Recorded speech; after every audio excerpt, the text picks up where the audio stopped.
خطرناک ٹرین کا سفر۔ کہانی ایک چھوٹے سے گاؤں سے شروع ہوتی ہے جہاں مرکزی کردار احمد ایک ضروری کام کے لیے بڑے شہر جانے کا ارادہ کرتا ہے۔ وہ ایک پرانی اور مشہور لیکن بدنام ٹرین زہرہ ایکسپریس او کا انتخاب کرتا ہے۔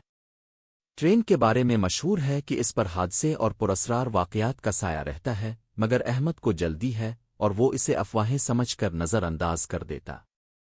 ٹرین کا سفر رات کے وقت شروع ہوتا ہے اور ٹرین آہستہ آہستہ گاؤں سے شہر کی طرف بڑھتی ہے۔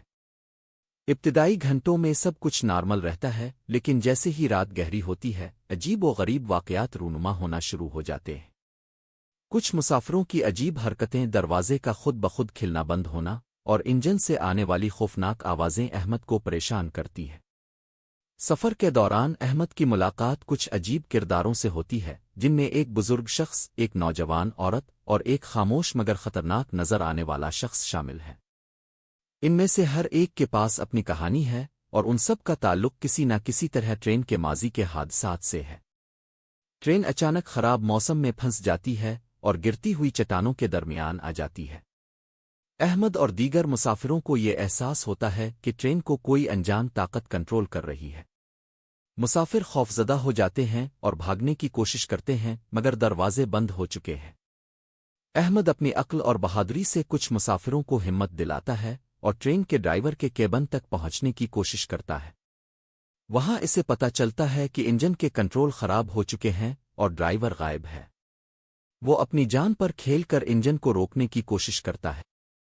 جب ٹرین آخرکار ایک انتہائی خطرناک موڑ پر پہنچتی ہے، احمد کی پوری توجہ اور ہمت کام آتی ہے اور وہ اپنے چند ساتھی مسافروں کی مدد سے ٹرین کو روکنے کی آخری کوشش کرتا ہے۔ گہری رات میں ہر طرف گھپ اندھیرا اور خوفناک خاموشی چھا جاتی ہے۔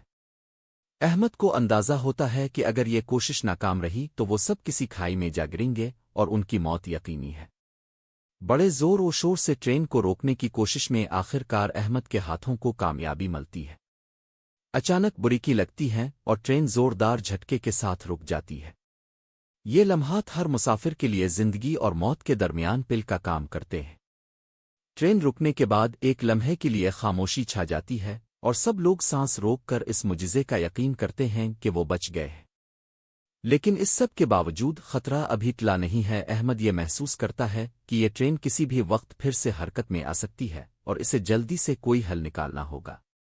اچانک وہ ایک عجیب سرگوشی سنتا ہے جو بظاہر ہوا کی آواز لگتی ہے، مگر حقیقت میں وہ سرگوشی اسی بزرگ شخص کی ہے جس سے اس کی پہلے ملاقات ہوئی تھی۔ بزرگ شخص احمد کو بتاتا ہے کہ یہ ٹرین کئی سال پہلے ایک حادثے کا شکار ہوئی تھی جس میں بہت سے لوگ ہلاک ہوئے تھے۔ ان کی روحیں اب بھی اس ٹرین کے اندر قید ہیں اور وہ چاہتی ہیں کہ ٹرین کبھی منزل پر نہ پہنچے۔ اسی لیے ہر بار اس ٹرین میں کچھ نہ کچھ حادثہ ہوتا ہے۔ یہ سن کر احمد کے دل میں خوف اور ہمدردی کا عجب ملا جلا احساس ہوتا ہے۔ احمد بزرگ سے مشورہ لیتا ہے اور سمجھتا ہے کہ اگر ان روحوں کو سکون دینا ہے تو اسے ان کی کہانیوں کو سمجھنا ہوگا اور انہیں نجات کا راستہ دکھانا ہوگا۔ وہ اپنے ساتھی مسافروں کے ساتھ مل کر دعا کرتا ہے اور بزرگ شخص کی رہنمائی میں ان روحوں کی نجات کے لیے دعا اور منت کرتا ہے۔ اچانک ٹرین میں روشنی بھر جاتی ہے اور ہوا میں ایک غیر معمولی سکون محسوس ہوتا ہے۔ احمد اور اس کے ساتھی دیکھتے ہیں کہ جیسے کوئی نادیدہ بوجھ ٹرین سے ہٹ گیا ہے۔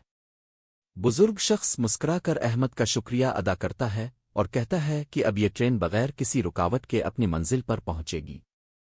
اس خوفناک رات کے بعد ٹرین اپنے معمول کے مطابق چلتی ہے اور صبح ہوتے ہی اپنی منزل پر پہنچتی ہے۔ احمد اور اس کے ساتھی مسافر حیرت اور سکون کے عالم میں ٹرین سے اترتے ہیں، گویا کہ انہوں نے کسی خواب میں وقت گزارا ہو۔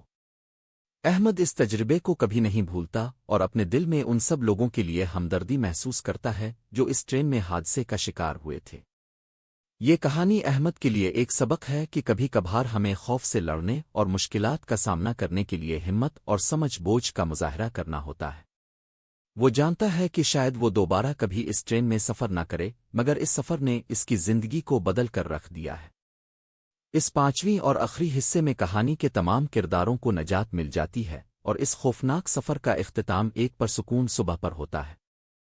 اس کہانی میں خوف، ہمت اور نجات کے عناصر شامل ہیں جو اسے ایک دلچسپ اور یادگار کہانی بنا دیتے ہیں۔